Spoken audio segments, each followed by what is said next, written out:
Tambayong kan dari keluarga Iya. suami. Kalau Tante Emi sendiri? Papulele. Papulele. Sangir papi. Oh, dari Sangir. Wah, luar biasa. Mami Belanda. Oh. Mami Belanda, papi dari Sangir. Sangir Talaut. Malam tahun baru pas datang, saya kaget. Loh, kamu potong rambut? Iya, kan kamu bilang kok mau ngelamar mesti potong ya. Jadi aku potong katanya gitu. Tuh, masuk Katolik kan harus komunik, harus dibaptis lagi. Dia enggak mau. Dia bilang saya sudah dibaptis, saya enggak mau baptis lagi. Nah, saya minta ke itu katedral ya sama Romo siapa waktu itu, sudah lama sekali. Terus akhirnya mereka bilang sudah nggak apa-apa dia karena dia seniman. Akhirnya ya sudah. Ada dispensasi. Saya sendiri sebagai istri suka apa ya, kok kayaknya nggak ada waktu buat saya karena dia waktunya itu dipenuhi dengan baca. Semua dibahas ekstra di Extra View bersama Feldi Reyno. Oke, terima kasih. Kembali lagi bersama saya Feldi Reyno di podcast kita Extra View. Dan kali ini saya datang mengunjungi Tante, saya panggil saja Tante Emi Papulele Tambayong. Sebetulnya Emi Tambayong, tapi marga asli dari Tante Emi adalah Papulele ya. Dan beliau adalah istri dari Om Remy Silado yang kita tahu sudah lebih dahulu mendahului kita, dan tentu banyak sekali cerita-cerita dari Om Remy Silado yang nama aslinya Yapi Tambayong yang bisa kita eksplor dari Tante Emi. Nah, saya sebenarnya ingin memulai dari awal pertemuan dengan Om Remy.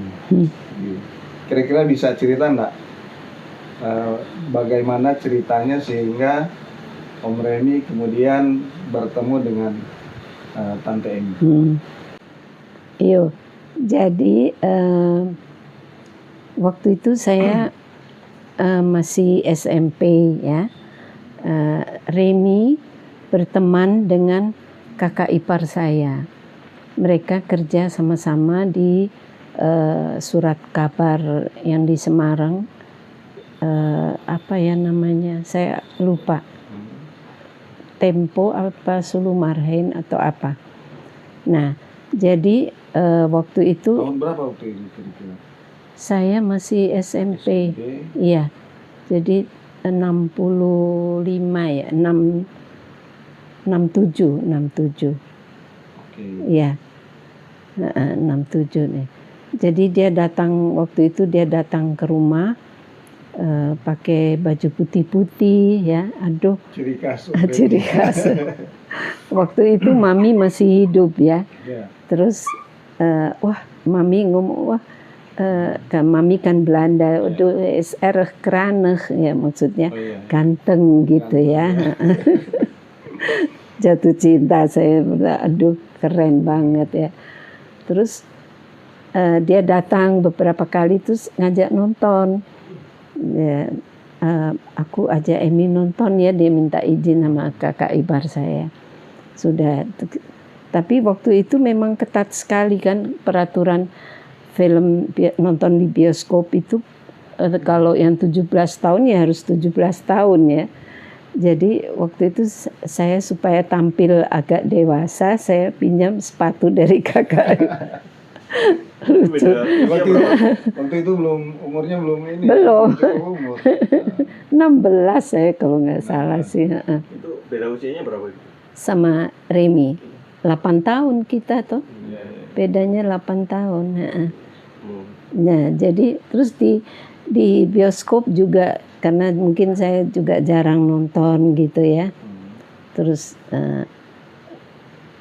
dia habis pulang dari bioskop sudah beberapa, karena saya dengar dia posisinya. Masih ingat nggak film apa waktu itu? Wah enggak, saya lupa, udah lupa deh. Film luar ya? Iya, film barat. film Elvis atau apa, saya lupa. Jadi setelah itu terus dia, karena mungkin waktu itu dia kerja tapi sudah sambil kuliah di itu ya, di Solo kan, di sinematografi atau lukis itu yang di isi. Asri Asri, ya. Jadi sempat ndak ke rumah, terus suatu hari dia datang sama perempuan naik beca, terus saya lihat, aduh, oh ternyata dia udah punya pacar. Patah hati gitu. Patah hati dong, cemburu kan ya. Patah hati, ya sudahlah. Tapi saya minta foto dia Tapi sama ketemu waktu itu. iya, dia ke rumah sama perempuan itu. Ketemu dengan kakak ipar saya. Mereka kan sama-sama di Majalaya. Tapi kan belum tahu itu siapa perempuan. Belum, saya nggak tahu, tapi saya terus mundur aja udah. Cemburu udah ya udah nggak usah. Nah, jadi udah akhirnya saya minta foto sama kakak ipar saya minta foto dia. Foto itu saya simpan ya. Nah, 10 tahun kemudian, setelah itu kita enggak pernah ketemu lagi. 10 tahun kemudian dia datang lagi. Terus dia lihat saya, dia tanya, loh itu Emi yang kecil dulu ya? Boleh ya buat aku aja, dia bilang gitu. Sama kakak ipar. Mami udah meninggal waktu itu ya. Terus rambut panjang ya. Terus dia ngomong sama saya, kita pacaran ya katanya. Kamu mau kan aku lamar kamu ya katanya. Terus saya bilang gini, kalau kamu mau lamar saya pasti tidak diterima sama papi. Kenapa? Ya rambutmu panjang. Tidak akan diterima kamu, saya bilang. Oh gitu ya. Ya sudah. Tidak sempat pacaran sih kita ya, cuman ketemu sambil lewat itu ya, dia urusan. Akhirnya enggak ini. Setelah Tante Emi bilang bahwa harus enggak, itu Agustus. Ya, Agustus itu ya, bulan Agustus. Terus udah dia saya dengar dia berkarya di Bandung. Waktu itu dia langsung ke Bandung berkarya di sana. Terus dia bilang sama kakaknya, saya mau lamar ini Emi anak Semarang. Terus kakaknya bikin baju pengantin putih, warna putih ya. Dan dia ngomong dengan saya, kalau kita married, kamu harus pakai hitam, saya yang putih. Tapi kan belum pacaran waktu itu. Iya, jadi enggak resmi gitu loh. Jadi cuman dia pikir-pikir, kamu harus potong rambut itu. Oh gitu ya. Ya memang orangnya eksentrik, dia tidak mau menunjukkan tunduk gitu langsung, enggak. Nah, sudah kita. Ibu ketemu di Bandung. Enggak, dia Bandung Semarang. Selama itu belum pernah ketemu lagi setelah. Masih kalau dia pas ada urusan di Semarang dia pasti ke rumah gitu. Terus gimana kita married ya, tapi kamu harus pakai hitam, saya putih. Nah ini saya sampaikan ke papi tuh, langsung ditentang. Nggak boleh, soalnya adiknya papi juga ngomong tidak boleh pakai itu karena kepercayaan hitam itu kan duka cita. Jadi ya sudah. Tapi si Kamto ini, Mas Kamto ini kakak ipar saya ngomong, sudahlah pap, biar aja Emi sama Yapi. Kan Yapi ini seniman, eksentrik, udah biar aja. Nah, kan kalau di Katolik harus pengumuman dulu kan, 3 bulan, pengumuman pertama, kedua, ketiga, sudah diumumkan itu. Jadi kalau kita mau mundur juga pikiran kan. Nah akhirnya malam tahun baru itu dia resmi melamar saya ke papi. Dia datang rambut pendek. Akhirnya kaget berarti. Kaget. Waduh, ini cinta benar-benar ini. Lucu. Dia bilang malam tahun baru pas datang. Saya kaget. Loh, kamu potong rambut? Iya, kan kamu bilang kok mau ngelamar mesti potong ya. Jadi aku potong katanya gitu. Lucu deh. Terus Diterima akhirnya. lamar sama papi, terus ditentukan ini masalah lagi. Dia minta tanggal 1 April. 1 April kalau di orang Belanda kan April Mop tuh. Jadi sesuatu yang belum tentu kan. Jadi iya, jadi aduh gimana, maksudnya cuman bercanda gitu loh, jadi nggak benar-benar gitu, nggak serius. Itu April Mop itu artinya orang Belanda itu begitu. Alasannya dia milih tanggal 1 kenapa? 1 April. Nah saya nggak tahu tuh kenapa. Karena dia tuh susah sekali ya kalau diminta kenapa saya harus Tapi pakai akhirnya hitam. tetap Ya bisa. perkawinan tetap. Ya sudah. Jadi kakaknya datang bawa baju pengantin putih. Nggak dipakai akhirnya. Nah, saya pakai yang baju hitam. Nah, Sesuai begitu. dengan Keinginan dia. Ya, sudah. Terus begitu selesai, langsung saya dibawa ke Bandung. Waktu itu sebetulnya di Semarang saya sudah asisten apoteker, sudah kepala seksi di Kimia Farma, apotek Kimia Farma. Jadi waktu itu Kimia Farma sudah ada ya? Ratkam toh dulu ada. Ya, tapi itu kan apotek besar itu toh. Jadi saya sudah sampai kepala seksi 5 tahun sudah saya kerja di situ. 5 tahun. Jadi suruh resign. Pos saya agak keberatan ya sebetulnya karena kebetulan saya pegang peredaran obat bius waktu itu. Jadi setiap bulan saya harus ngetik, kirim ke pusat itu. Tapi ya sudahlah, itu dia memang akhirnya pindah ke Bandung, tinggal di situ. Ya, di Sri Gadis itu. Terus ada itu gunung apa yang meletus itu di Bandung? Bukan di Bandung. Apa sih ya? Ya itu, terus hujan abu toh, dan terus akhirnya kita pindah ke sini 86 ya, 86 apa 87. Pindah ke Jakarta. Udah aktuil, Oh iya. aktuil dia. Yang apa? Ketika Om Remy mulai menggeluti dunia kesenimanannya. Sudah jadi di Bandung. ya, jadi di Bandung juga saya dikenalkan dengan anak-anak teater dia ya, ada di Bandung termasuk si Boy Worang, Yana Suryana, Yan Hartland, pokoknya inilah semua anak-anak Bandung itu. Nah, waktu menikah itu di Semarang kan? Ya, di Semarang. Jadi memang menikah secara Katolik. Secara Katolik. Dan dia Om Remy waktu itu Katolik? enggak, Baptis dia. Jadi kita dispensasi. Jadi dia tidak terima hosti. Jadi saya aja yang terima. Dalam hal ini berarti Om Remy mempertahankan keyakinannya. Ya. Nah, setelah kita tinggal di Bandung, saya tidak boleh masuk gereja Katolik, harus masuk ke gereja Baptis. Kebetulan Mama masih hidup, mamanya Remy masih hidup. Dia 2 tahun ikut dengan kita di Bandung, Mama.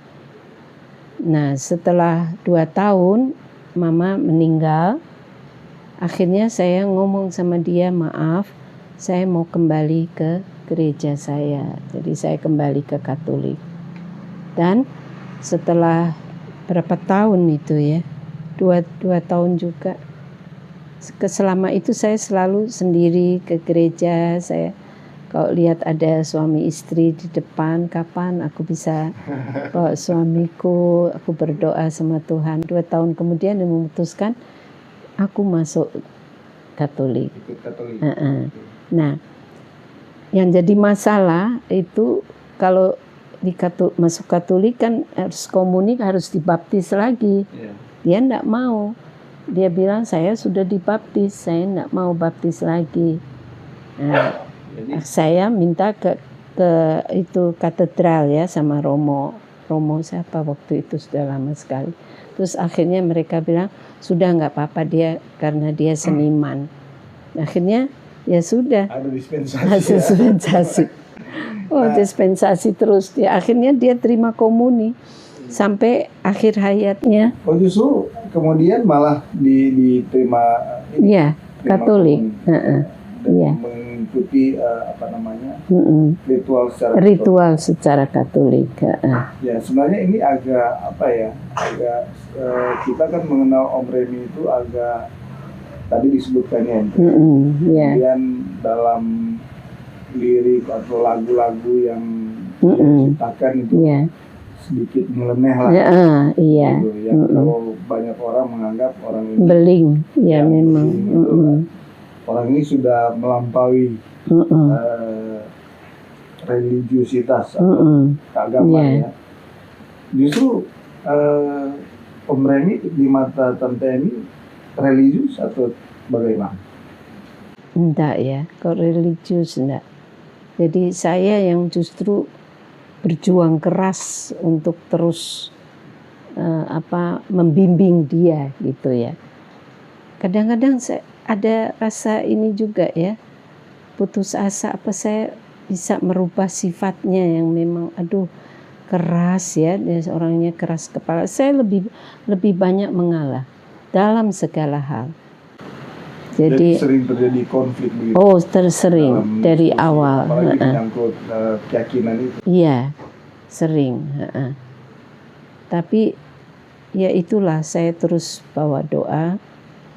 Dan puji Tuhan pada waktu dia meninggal, beberapa hari sebelum dia meninggal, dia ngomong, saya ketemu dengan Bunda Maria.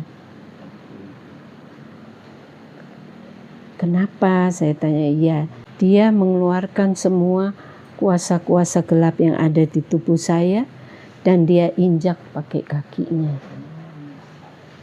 Saya dengar begitu, ya puji Tuhan. Memang selalu setiap malam saya selalu berdoa. Karena selama hidupnya memang saya melihat bahwa iman dia itu lemah, ya. Sedang untuk berdoa juga saya selalu pimpin gitu ya, ke gereja, yuk ikut ke gereja gitu ya, dengan ya setengah memaksa.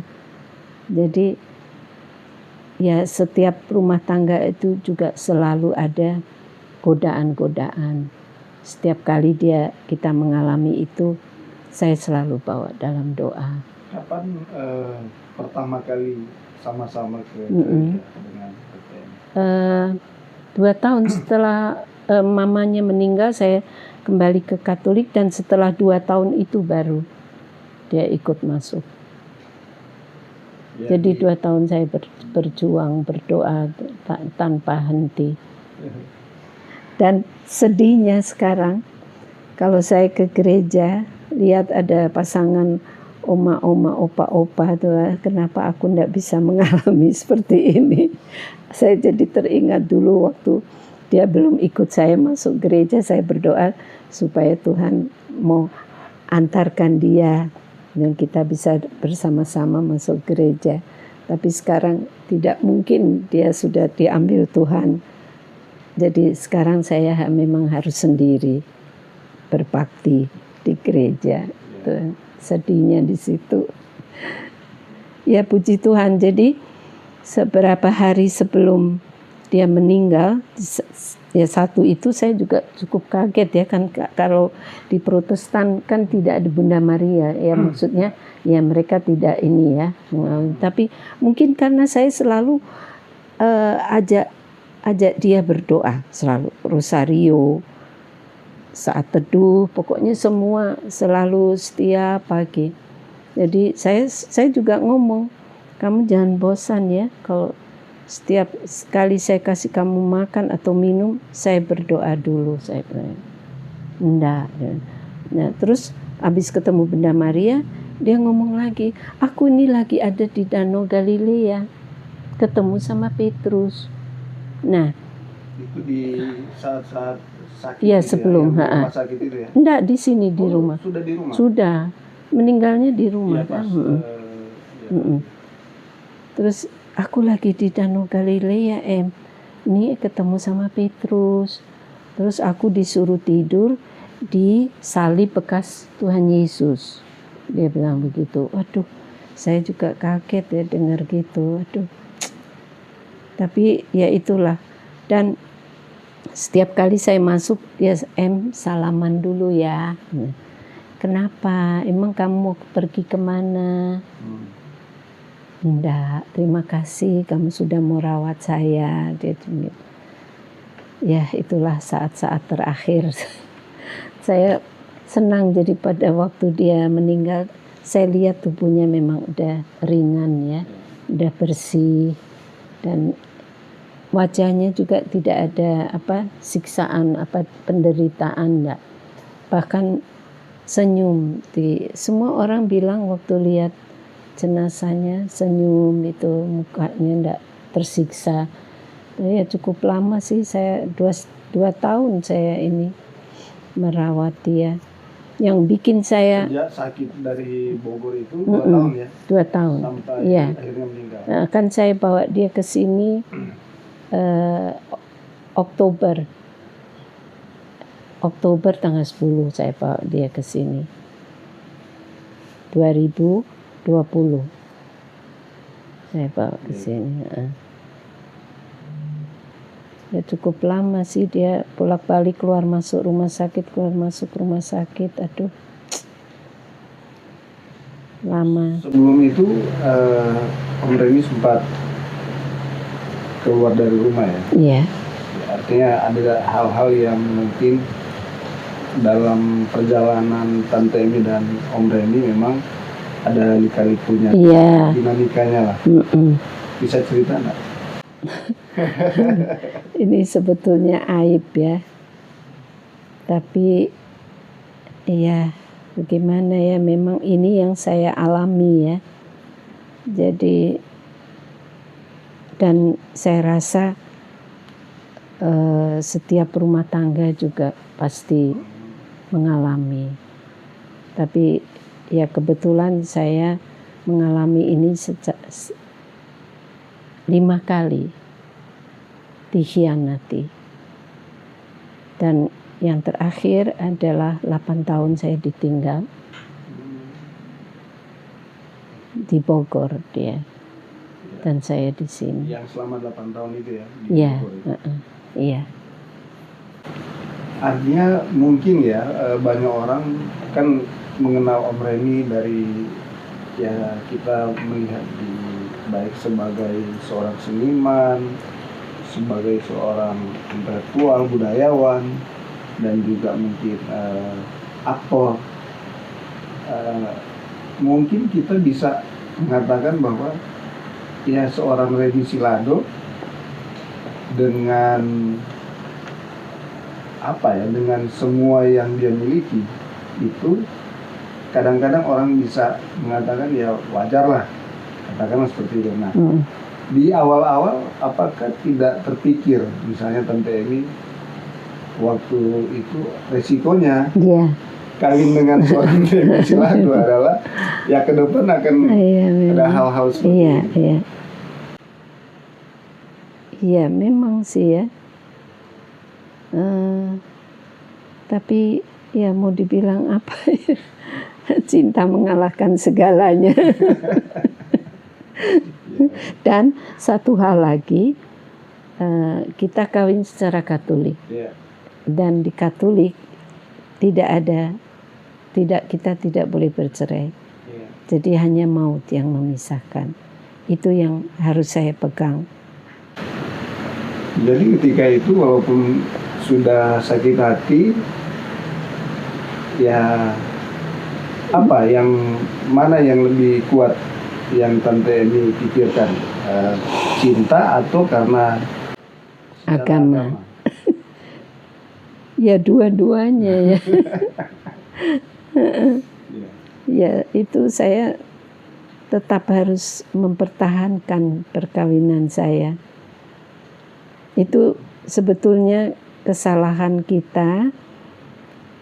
Kita tidak pernah berpacaran. Maksudnya pacaran ya, kalau pasangan-pasangan lain itu pacaran bisa sampai 2-3 tahun itu. Jadi dengan cara itu kita bisa mengenal sifat lawan kita ya. Tapi itu tidak. Jadi waktu itu saya di Semarang, dia di Bandung. Jadi kalau dia pas ke Semarang baru ketemu kita. Jadi tidak intens gitu ya. Ya itulah kesalahan. Makanya saya selalu ngomong dengan keponakan-keponakan, kalau kalian mau ini, kalian harus mengenal dulu sifat. Jadi kalian tahu nanti kira-kira ke depannya bagaimana. Ya itulah ya. Jadi pacaran itu perlu. Kalau seperti ini ya mau nggak mau saya baru mengenal setelah married toh. Jadi setelah jadi satu rumah, oh ternyata begini, oh ternyata begini. Ya. Jadi saya harus menyesuaikan. Menyesal nggak? Enggak, menyesal sih enggak ya. Cuman kadang-kadang memang terpikirkan ya. Kenapa saya dulu istilahnya kayak terburu-buru gitu ya, memutuskan belum mengenal sesungguhnya, kok tahu-tahu dilamar langsung Agustus ketemu, Desember dilamar, 1 April married. Nah itu aja sih kesalahan saya di situ. Jadi potong rambut. iya. Waktu saya kan pernah ke Bandung, ke Bogor lihat suasana di sana. Memang tidak ada orang, tapi melihat koleksi-koleksi dan semuanya, saya diceritakan. Katanya, ya akhirnya Tante Emi menjemput Om Remi di Bandung, Bogor. di Bogor ya, dalam kondisi sudah terkapar. Iya. Itu artinya harusnya kan Tante Emi pada posisi marah. Ya, memang itulah. Kenapa mau itulah. menjemput Om Remi di Bandung, di Bogor. Sorry. Itulah perjuangan saya ya. Aduh. Jadi waktu saya jemput dia di Bogor itu, si Ellen yang telepon saya kan, Tante Emi harus ke sini. Kenapa Om Yapi sudah sekarat? Dia bilang gitu kan. Saya bilang, enggak lah, biar aja, toh itu pilihan dia, memang dia sudah mau meninggalkan saya, biar aja. Tapi termasuk si Boy Worang juga bilang, Tante Emi masih istri sah, jadi harus datang. Kalau terjadi apa-apa dengan Om Yapi, nanti Tante Emi yang kesalahan, si Ellen. Ya disitulah saya berpikir 1000 kali lipat, aduh apa yang harus saya lakukan. Saya ambil keputusan, kebetulan kakaknya juga ngomong, ya Emi kamu harus berangkat. Ya sudah, saya akhirnya berangkat. Dan saya tidak langsung masuk ke rumah waktu itu, jadi hanya anak-anak aja yang masuk ke dalam. Terus si ini tadi pembantu dia ngomong, Bapak kalau ibu datang, Bapak mau terima enggak? Begitu dia dengar ibu gitu langsung, ibu. Itu dia sudah enggak bisa apa-apa dia. Sudah terkapar itu, sudah tangan udah terlentang gitu, udah tiba-tiba dengar ibu itu dia langsung bisa ngomong gitu. Akhirnya si Ellen panggil saya masuk, Om Yapi ini Tante Emi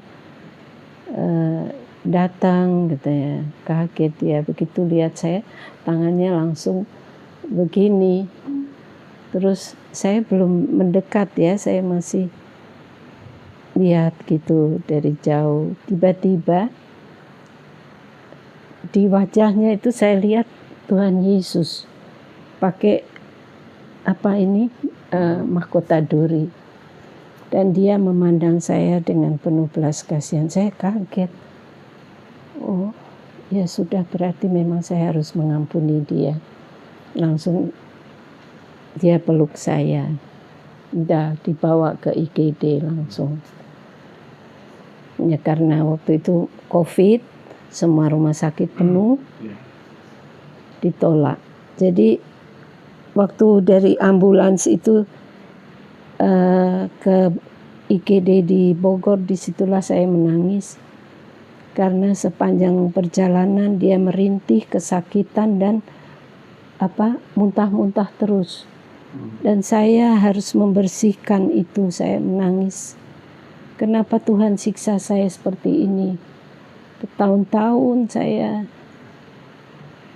menderita, tapi sekarang saya harus membersihkan, saya harus menganu dia. Disitulah saya menangis, tapi ya akhirnya dia kembali ke saya, itu saja. Ya puji Tuhan. Di IGD ditolak karena COVID penuh, akhirnya dibawa ke Rumah Sakit Premier Jatinegara. Di situ langsung masuk IGD. Saya dengar Om Remy sempat minta maaf ya. Waktu? Setelah di rumah sakit. Oh iya, langsung.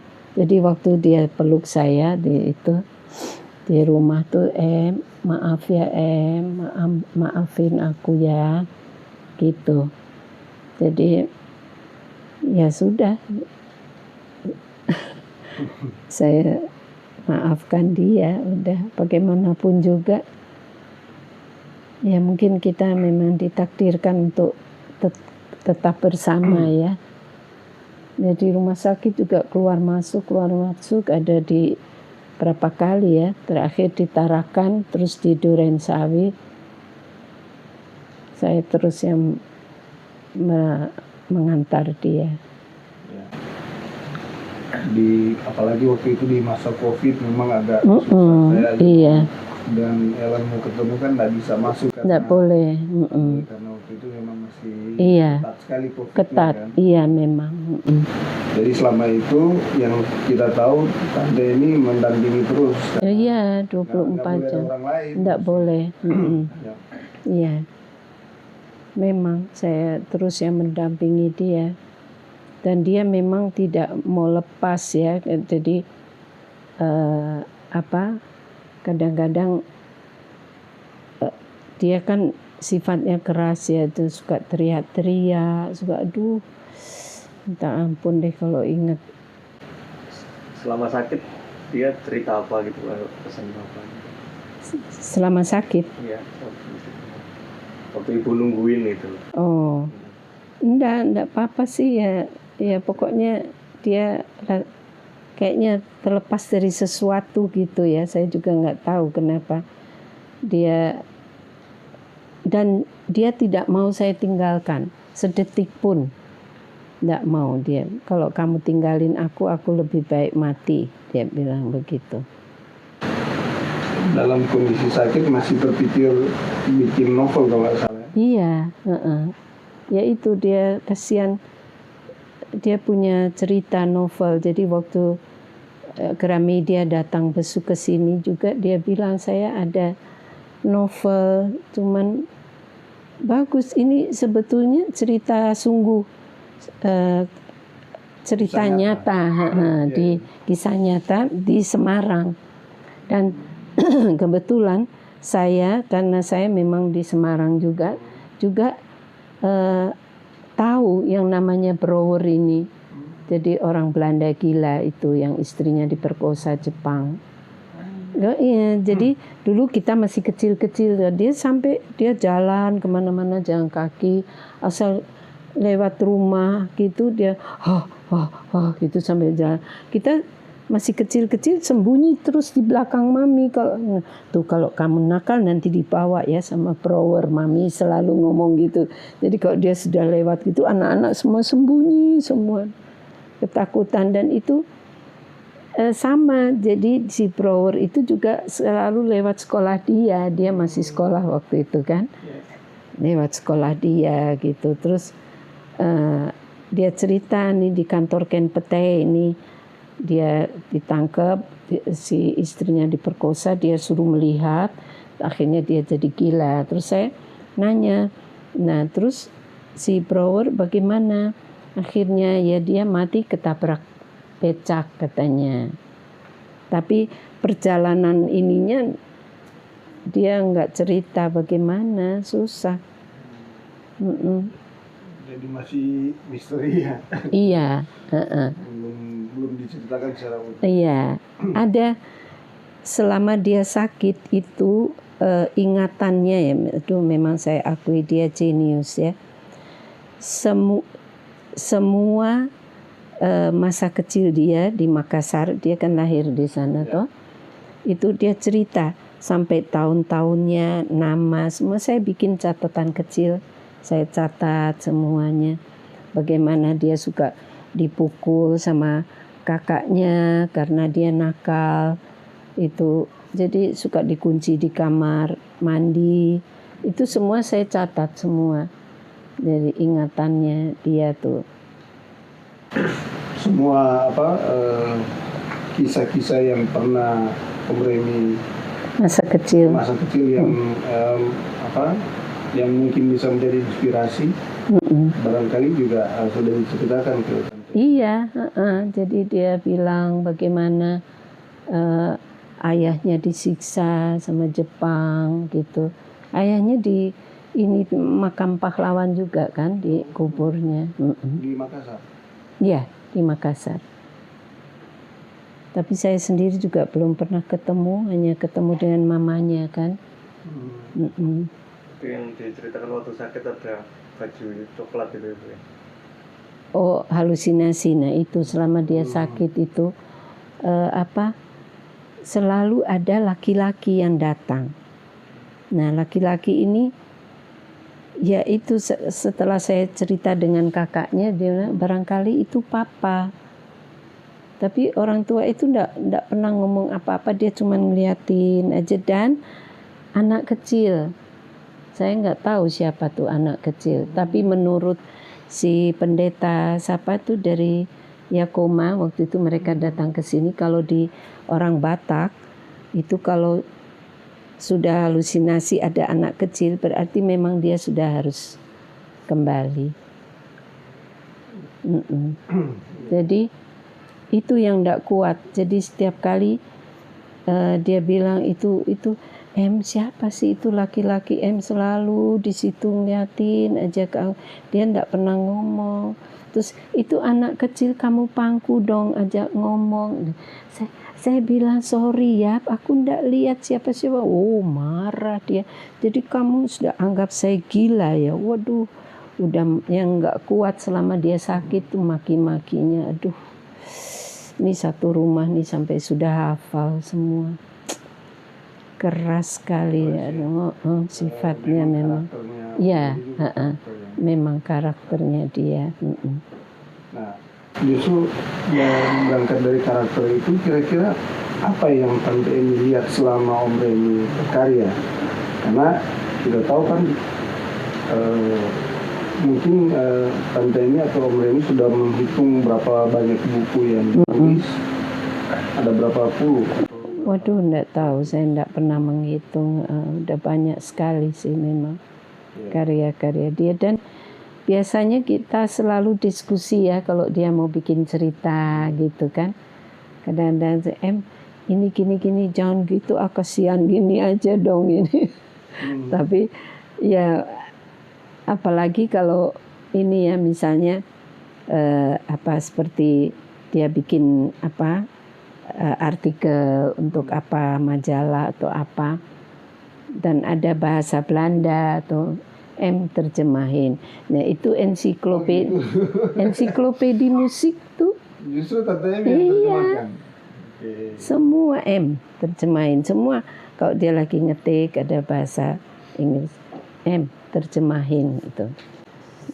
Ya itu satu. Terus di teater juga kan dia bikin kayak di Ponegoro itu kan ada dialog bahasa Belanda kan. Saya yang latih anak-anak teater itu bicara bahasa Belanda. Saya yang jahit kostumnya. Saya yang masak untuk mereka. Ada air putih loh situ. Saya jahit kostum. Terus saya juga ini menyediakan makanan gitu untuk mereka. Ya itulah keterlibatan saya di teater. Banyak yang bilang Om Remi ini jenius. Iya, memang benar. Menguasai banyak bahasa ya. Iya. Dan yang paling unik bahasa Cina. Iya, bisa dia. Bisa ya? Bisa. Bahasa Cina, kemudian bahasa Ibrani. Ibrani bisa menjago dia karena memang mereka kan lingkungan Arab bisa. Bisa itu buku-buku Islam banyak. Bisa. Nah, apa kira-kira yang Tante Emi lihat dari seorang Remi Silado yang dengan kemampuan bahasanya yang seperti itu,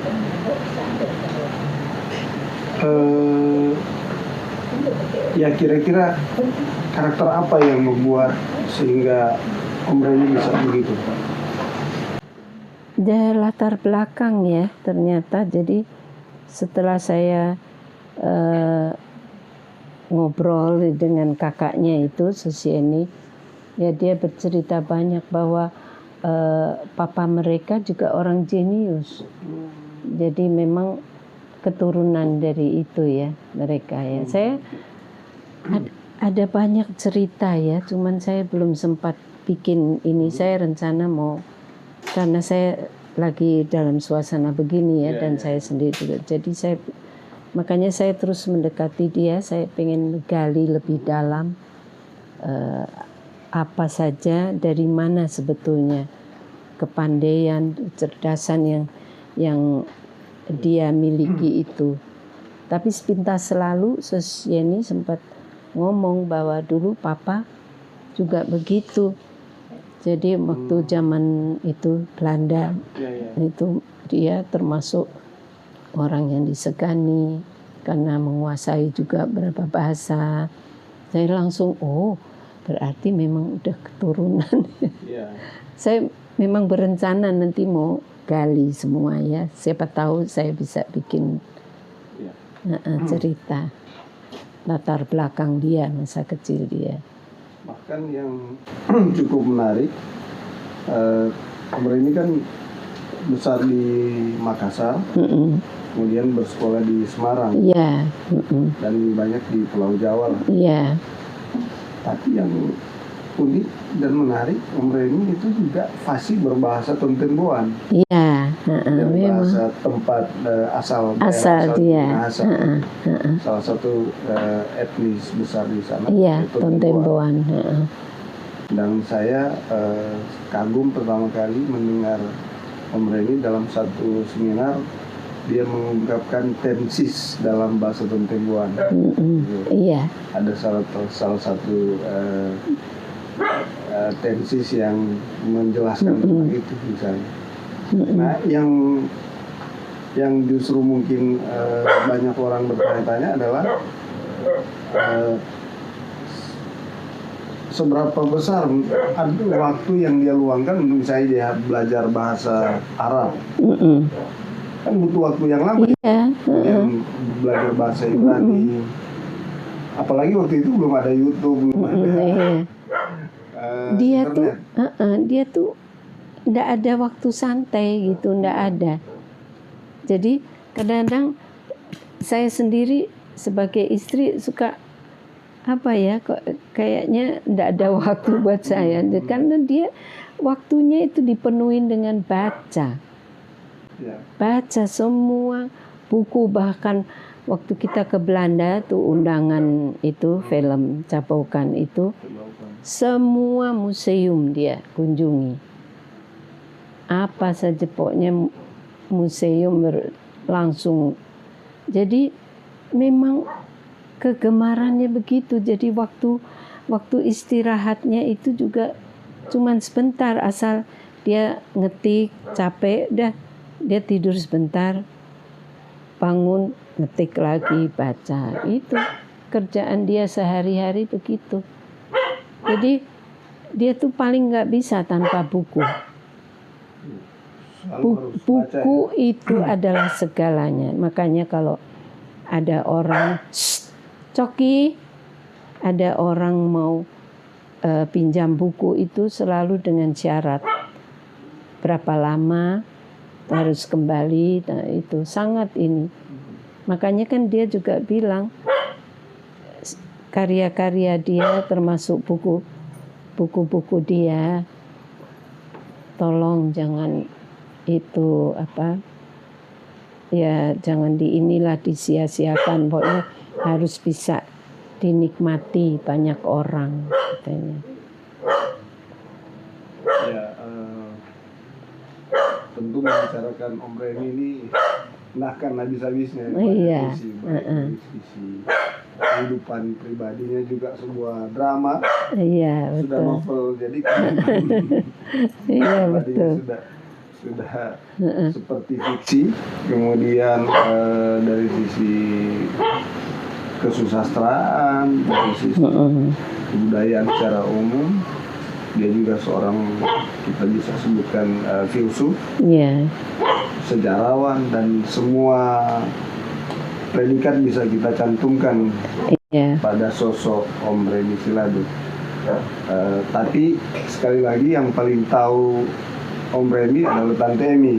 Tante Emi walaupun up and down, berjuang, struggling untuk mempertahankan hubungan dengan Om Remy, tetapi paling tidak dari awal mengetahui seluk-beluk dari seorang Remy Silado. Nah, kira-kira poin-poin apa yang perlu generasi sekarang pelajari dari seorang Remy Silado? Supaya generasi muda itu jangan sampai tidak membaca buku. Sebab dengan membaca buku itu mereka akan mengenal dunia. Mereka akan mendapat ilmu dengan membaca buku. Itu satu ya, nomor satu. Terus yang kedua, yaitu yang saya serap dari dia itu prinsip ya, hidup itu harus mempunyai prinsip. Jadi dia itu kalau sudah punya keinginan atau dia punya pendapat itu, dia akan tetap mempertahankan itu. Tetapi juga ada latar belakangnya ya. Jadi bukan hanya mempertahankan, tapi ada ininya juga, alasan yang nah itu. Jadi mungkin generasi sekarang mungkin mereka lebih banyak secara logika gitu ya, tapi secara ilmu mungkin mereka kurang, karena ya itulah, jadi kurang membaca ya. Perkembangan sekarang tuh segala sesuatu tinggal ketik Google bisa terjawab semua. Jadi kayaknya tanpa memerlukan perjuangan ya, sementara kita yang tua-tua dulu harus membuka mungkin berpuluh-puluh buku untuk akhirnya menemukan suatu teori yang bisa kita pertanggungjawabkan. Nah, itu saja sih. Nah, jadi yang penting, makanya saya selalu bilang sama anak-anak, baca buku itu perlu. Ya, gitulah. Kita masih ingin menggali banyak dari Om Remy, tapi waktu kita terbatas, nanti mungkin lain kali juga kita akan ngobrol lagi dengan Tante Emi. Masih banyak hal yang perlu kita gali, tapi kali ini kita sampai di sini dulu. Nanti akan kita berjumpa di lain kesempatan. Nah, ini Akademi Jakarta Tahun 2015. jadi Ini 2021 Oh, ini sama 2021. itu patungnya ini kan. Iya. Patungnya ada kita dapat. Yang terakhir ini penghargaan terakhir. Remi itu ngetik itu nggak bisa pakai laptop ya? Enggak bisa memang. Nah, itu juga menarik karena justru Om Remi itu lebih terinspirasi kalau Iya, pakai musik. karena bunyinya ya. Bunyinya, irama. Kalau laptop tetap itu enggak ya. memberikan Inspirasi, ya betul. Benar. Terus itu koleksinya apa aja nih Bu? Apanya? Koleksi Om Remi itu Ya, barang-barang antik itu. Ya, topi, Hmm. tustel, terus sepatu, kacamata. Oh, kacamata. Yang paling unik sih Bu. Kacamatanya paling banyak. Masih banyak ya, ini baru sebagian. Baru sebagian aja. Ini sepatu. Ya, itu piagam-piagam penghargaan. Sepatu bikin sendiri atau bermerek?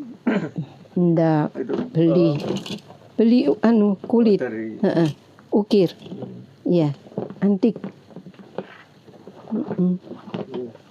termasuk juga pusaka ya Bu ya. Iya, Berapa pusaka? memang. Aduh. Itu masih ada nih, Ya, oh masih penuh, banyak sekali. Koleksi kaset, VCD semua. Nah, ini yang saya bilang ada samurai-samurai sama ini pedang-pedang nih, antik-antik semua ini. Banyak sekali. Koleksinya selain itu pindah kemana aja Bu sekarang udah?